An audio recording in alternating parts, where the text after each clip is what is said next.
Assalamualaikum warahmatullahi wabarakatuh. Ini ada sedikit pertanyaan daripada para jamaah Walid. Yang pertama berkenaan tentang masalah Al-Quranul Karim sebagai mukjizat kepada Nabi Muhammad. Mohon penjelasannya Ustaz. Apanya yang harus dijelaskan? Al-Quran Karim sebagai mukjizat Nabi Muhammad. Yang jadi pertanyaannya apa? Gak ada pertanyaan, berarti itu pernyataan. Wallahu a'lam. Pertanyaan kedua nih, yaitu berkenaan tentang masalah bagaimana sebenarnya yang dimaksud al-adabu fawqal ilmi. Al-adabu fawqal ilmi itu sebenarnya bukan hadis Nabi, itu adalah perkataan ulama. Adab boleh jadi termasuk bagian dari akhlak, tapi ketika dikatakan akhlak itu bukan adab. Sama seperti bahasa, setiap dikatakan Rasul pasti Nabi, tapi setiap dikatakan Nabi itu bukan Rasul. Setiap adab itu bagian dari akhlak. Mungkin dia dimaksud akhlak di atas daripada ilmu. Buat apa banyak ilmu kalau tidak berakhlak? Tapi kalau berakhlak itu baru ada manfaat ilmu. Bahkan bukan hanya ilmu dan akhlak, bukan hanya antara ilmu dan adab. Adab atau akhlak itu juga lebih penting daripada amal sebenarnya. Sampai-sampai Hasan Basri pernah berkata, li kulli syai'in bunyanun. Setiap sesuatu itu ada fondasi. Wa asasul Islam khuluqul hasanah. Fondasi Islam itu adalah akhlak yang baik. Menunjukkan bahwa selain ilmu, selain amal, fondasi yang mesti harus kita terapkan dulu adalah akhlak.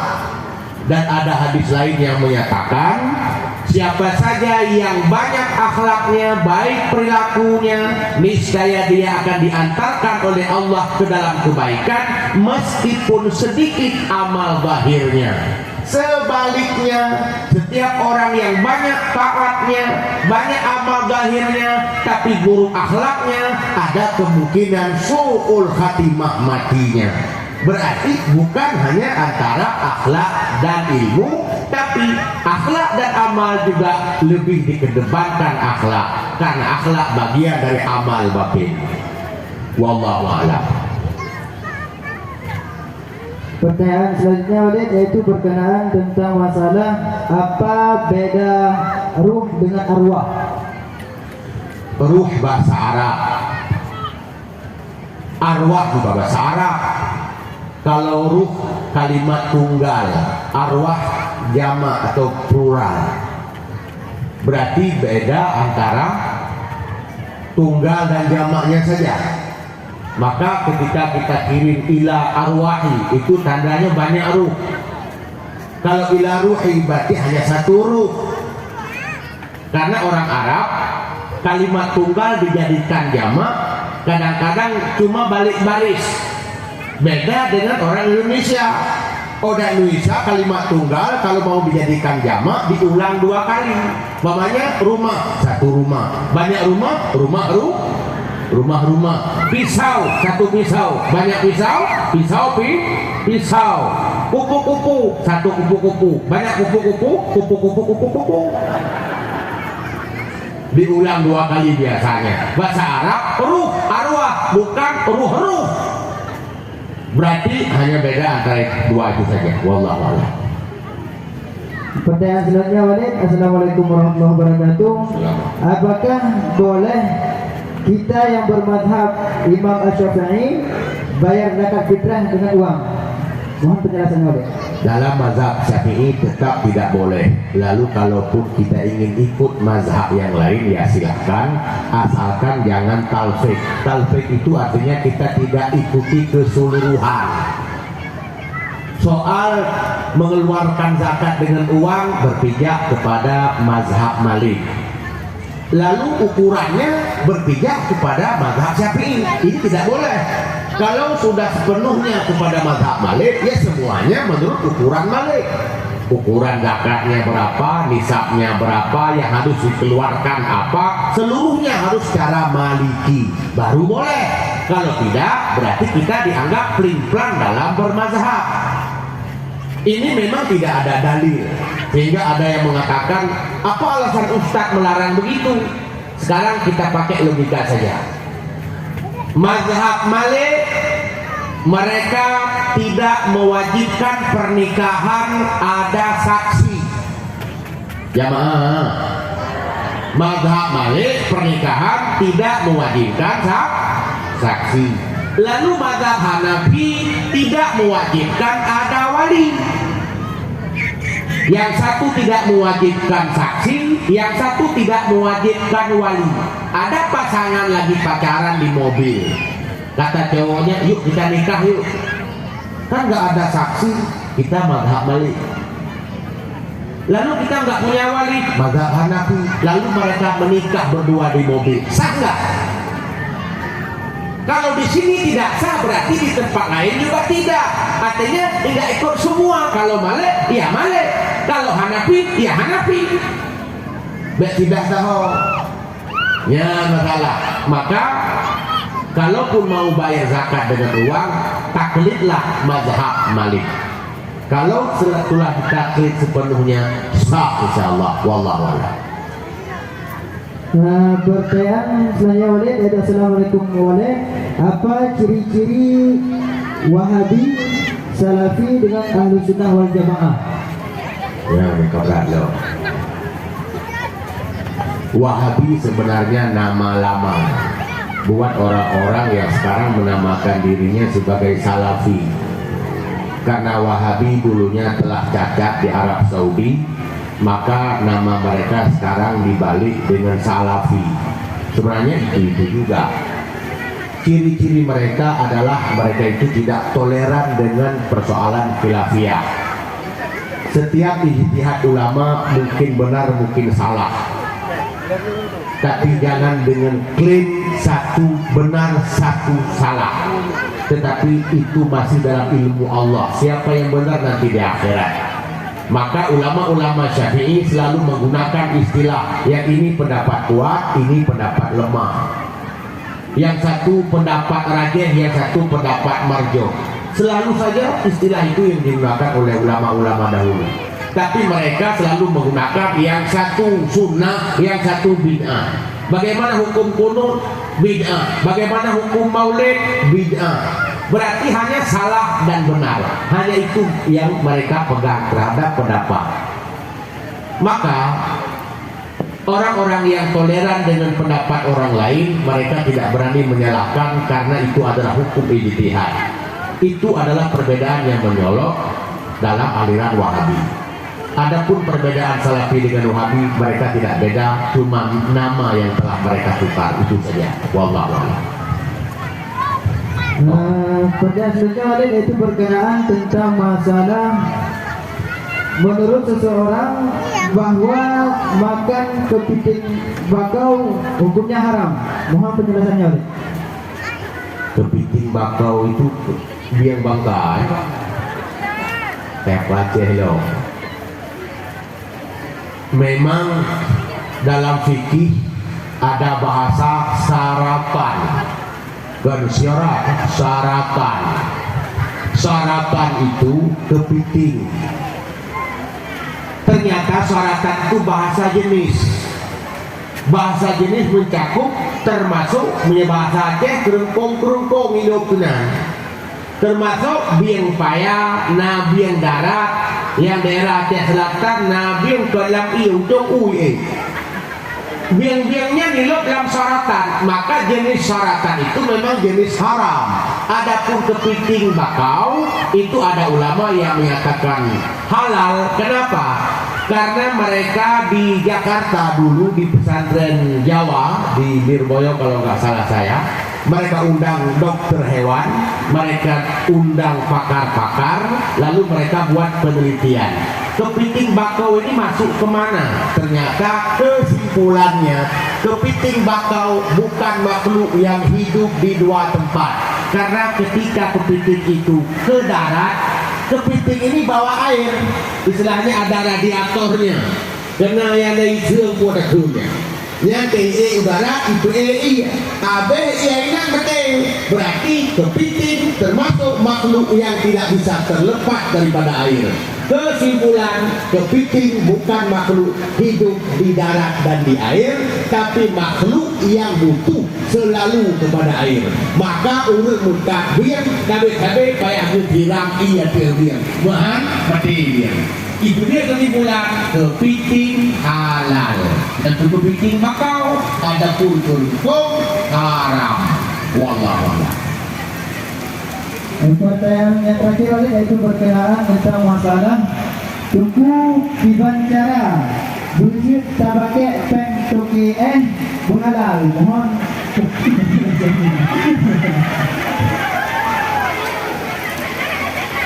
di bandara boleh terpakai peng toki halal. Hakikatnya peng toki tetap haram kalau memang pasti dari penghasilan S2. Cuman kalau diberikan kepada kita tidak tahu dia ambil dari mana. Artinya dia punya banyak usaha, dia punya tambak, dia punya sewa kosan, dia punya sawah umpamanya, dia punya minimarket dan lain sebagainya. Dan ini free naik kamu tejo kalau kita jangan tanya itu uang dari mana, nggak usah tanya. Jawab itu, dia kata-katanya gampang. Ya, punya boleh ini baju. Yang itu akhir nama meyakinkan usahanya bercampur. Ulangi dalam hukum, kalau kita yakini usahanya bercampur, ada warisan dari neneknya dulu, dia punya toko 8 pintu, lalu baru-baru ini dia jual sabu-sabu. Ya, punya pun dia yang dari pengennya pun, kecuali jelas memang dari uang sabu-sabu, itu pasti haram. Alasannya apa? Dalam kitab Bughyatul Murtasidin disebutkan di pinggirnya. Kita kiaskan kepada hukum boleh atau tidak mengambil uang raja. Yajuzu akhdhu mali sultan illam yatahaqqaq anal ma'khudha anhu haram. Boleh kita ambil uang sultan atau uang raja apabila yang diambil itu tidak pasti dari yang haram. Wa in kana aktsaru malihi harama, sekalipun sudah bercampur banyak yang haram, asal tidak jelas dari mana diambil. Yang berarti kita kiaskan kepada tamu dia kecok punya jampu, punya hanya jampu pasti dari nan ada usahanya bercampur tapi dasarnya dari uang S2, berarti itu dipastikan uang itu uang haram walaupun kamu jampu karena modalnya satu. Wallahu a'lam. Pertanyaan yang tertulis sudah habis. Sekarang ada ibu-ibu bapak-bapak yang mau bertanya, silakan. Yang bertanya yang dulu tadi ya wow.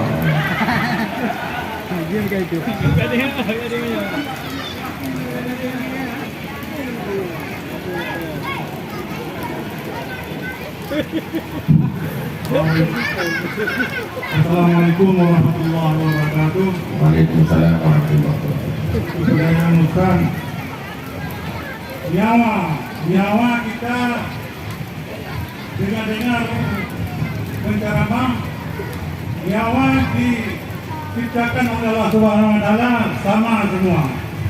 Jadi yang jadi pertanyaan, apakah tali nyawanya sama? Tali nyawa. Baru sekarang saya dengar nyawa punya tali. Mungkin itu istilah orang Aceh, kalau nyawa sebenarnya itulah ruh tadi. Roh kalau sudah masuk ke dalam tubuh, kalau sebelum ke tubuh, nyawa mungkin bahasa Indonesia kalau sudah keluar dari tubuh. Tapi kalau soal tali nyawa baru sekarang saya dengar, maka saya nggak bisa jawab. Dalam Al-Quran, kulir ruh min amri rabbi, katakan ruh itu adalah urusan Tuhanku, maka tidak ada bahasa hablur ruh, tali ruh, nggak ada. Mudah-mudahan dia jawaban walaupun tidak terjawab. Tapi hả hôm nay là yang baik keren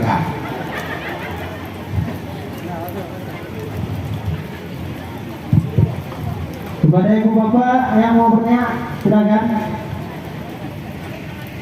Iya, anak satu doang. Ada anak satu.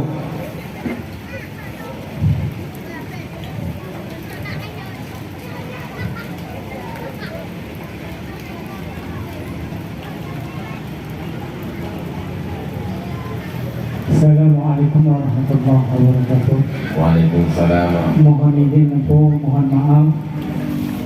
Di dalam ayat pernah kita dengarkan bahwa idza sa'alaka ibadi fa inni qarib, bahwa Allah menyatakan yang namanya kita itu dekat dengan Allah. Yang menjadi pertanyaan, mengapa kita tidak merasakan dekatnya dengan Allah? Itu aja, Bu. Assalamualaikum warahmatullahi wabarakatuh. Waalaikumsalam warahmatullahi wabarakatuh. Sebenarnya Allah dekat dengan kita. Malah dalam Al-Quran sendiri di ayat yang lain Allah menyatakan innahu aqrabu min hablil warid. Sesungguhnya Allah Ta'ala itu lebih dekat daripada urat leher. Allahnya dekat dengan kita, hanya kita yang selalu menjauh. Berarti apa yang membuat hambanya jauh dengan Allah? Tidak lain hanya nafsu dan maksiat. Maka maksiat itulah yang menjadi biang sehingga hamba jauh dengan Allah Subhanahu wa Ta'ala. Makanya ketika kita sholat itu masing-masing kita beda kadar khusyuknya, tergantung di luar salat sejauh mana dia jauh dengan Allah Tuhannya. Orang yang sangat jauh dengan Allah ketika salat juga tidak seberapa dekat. Maka Rasulullah lah manusia yang paling utama, yang paling dekat dengan Allah SWT. Kenapa? Karena beliau di luar salat saja dekat. Tanya di luar semayang kau dia, tidak semayang cuma mampu ikut betul.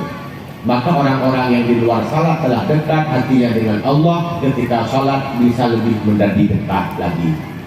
Berarti jawaban fakir hamba di Allah yaitu maksiat dan nafsu. Ketika nafsu dikelola, karena nafsu tidak ada aliran itu dihilangkan. Karena kalau nafsu itu dihilangkan, manusia tidak akan hidup, manusia akan berakhir. Apabila tidak ada nafsu nikah, dunia ini kosong. Bila manusia tidak ada nafsu makan, manusia jadi mati.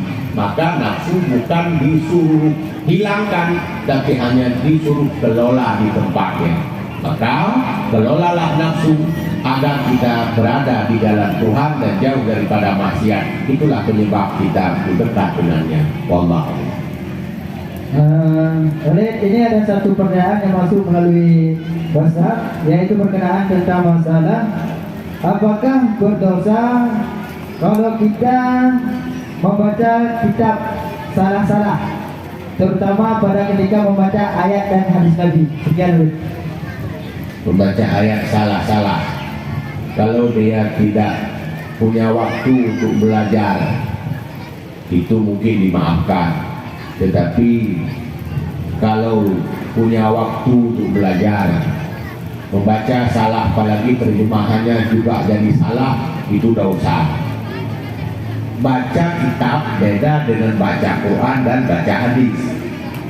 Kitab itu kalau dalam bahasa kita buku sebenarnya, cuman tulisannya dalam bahasa Arab, berarti orang Arab itu buku.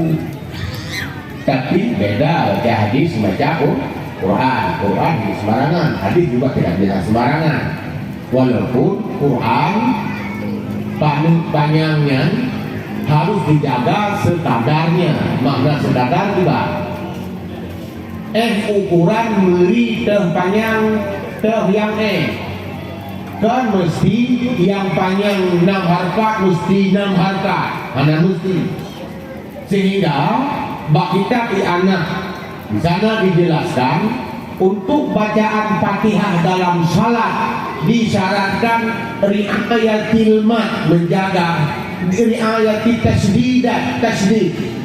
Berarti tasdid bagian daripada yang harus diperhatikan. Kenapa? Karena huruf yang bertasydid dasarnya dari 2 huruf double. Berarti kalau pulang tasdid atau hilang tasdid, hilang satu huruf. Yang kedua, riayatul huruf, menjaga huruf.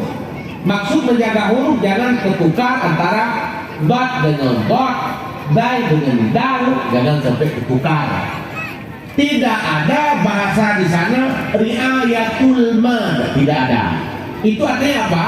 Mad ala kata asal sudah membedakan antara yang panjang dan yang pendek. Baik sampai bat hana 6 harkat kah hana daiko imum katanya. Tuh. 6 harkat itu relatif. Karena satu harkat 2 kali ketuk, kan begitu. Bak kita tajwid. 2 harkat 2 kali ketukan. Berarti satu harkat 1 kali ketukan. Pertanyaan, ketukannya itu berapa menit? Ketukan yang tajam atau hanya ukuran sih? Yang di bawah ukuran 2 kali ketukan, yang bacaan tajam, yang tajam, bacaan yang bakar, yang tajam, yang mulai, satu mulai. Yang benar, panjang kita baca ya Quran, niat asal beda, panjang menurut tempo bacaan. Munan yang lainnya tuan. Adapun tak baca kitab yang bahasa Arabnya, ada anak panjang saya terjemahannya betul tadi karena kitabnya betul di buku.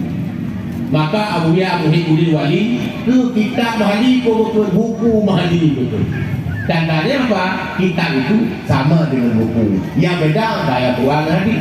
Pertanyaannya, tiba yang salah baca, memang nawat yang pemurno, ada murno, purno pina, yang haram bila tak baca, salah apa lagi, salah yang bisa membuat maknanya menyimpang.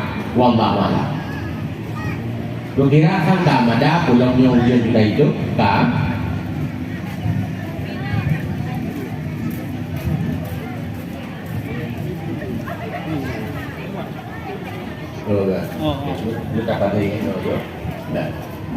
Berarti tugas tuan, maaf mungkin ibu bapak karena bahasanya campur-campur, ada yang tidak memuaskan. Itulah kemampuan saya malam ini. Mungkin salah malah hilang-hilang, itu adalah kekurangan daripada tuan sebagai manusia biasa. Atas jawaban dari pertanyaan, itulah kemampuan dari saya. Mungkin itu sempurna Allah priyabun. Baklung nuatagai doa kamohon bak beliau sebagai guru kita bersama. Berarti juga kurang lebih. Dan Allah wa ayyakum ajma'in. Wabillahi taufiq wa hidayah. Wassalamualaikum warahmatullahi wabarakatuh.